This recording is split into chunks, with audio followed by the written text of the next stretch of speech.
Kisah pendosa yang disambut malaikat rahmat. Ada suatu kisah tentang seorang laki-laki yang membunuh 100 orang, lalu memutuskan untuk taubat. Namun ia meninggal lebih dulu sebelum sempat beribadah. Kisah ini diceritakan dalam buku Berbuat Dosa Tapi Masuk Surga oleh Muhammad Akram. Ia mengutip sabda Rasulullah Shallallahu Alaihi Wasallam dalam hadis Bukhari dan Muslim dari Abu Sa'id Al-Khudri. Beliau bersabda, pada zaman dahulu ada seorang laki-laki yang telah membunuh 99 orang. Kemudian ia ingin bertobat dan ia mencari penduduk bumi yang paling alim. Singkat cerita, kemudian ia ditunjukkan kepada salah seorang rahib dari Bani Israel.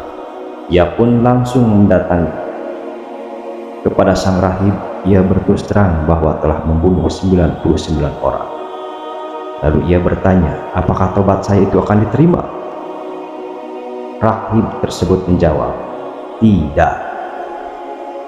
Lalu laki-laki itu pun langsung membunuh rahib tersebut hingga genaplah kini 100 orang yang telah ia bunuh.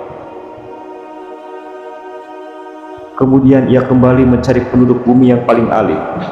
Lalu ia tunjukkan kepada seorang alim ulama. Ia mengatakan kepada alim tersebut bahwa telah membunuh 100 orang.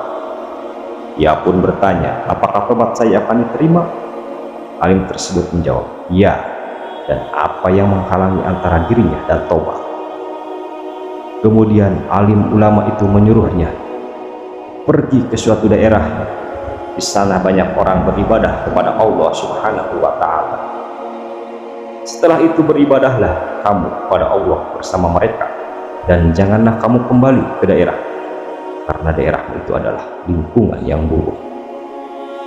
Maka ia pun berangkat ke daerah yang dimaksud oleh alim tersebut. Di tengah perjalanan ia meninggal dunia. Hal ini membuat malaikat rahmat dan malaikat ajab berselisih mengenai siapa yang akan membawa rohnya.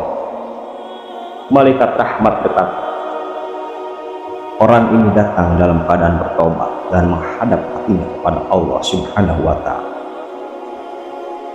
Tetapi dia belum berbuat kebaikan sama sekali, kata malaikat azab sambil membantah. Kemudian datanglah salah seorang malaikat dalam wujud manusia menemui kedua malaikat yang sedang berselisih tersebut. Keduanya pun bersepakat untuk menjadikan malaikat berwujud manusia itu sebagai hakim di antara keduanya. Malaikat berwujud manusia itu berkata, ukurlah jika antara kedua daerah ini negeri mana yang terdekat dengan meninggalnya orang tersebut, maka orang itu diikutkan sebagai penduduknya. Kedua malaikat tersebut lalu mengukurnya, dan ternyata hasilnya menunjukkan bahwa orang tersebut lebih dekat ke tempat tujuannya.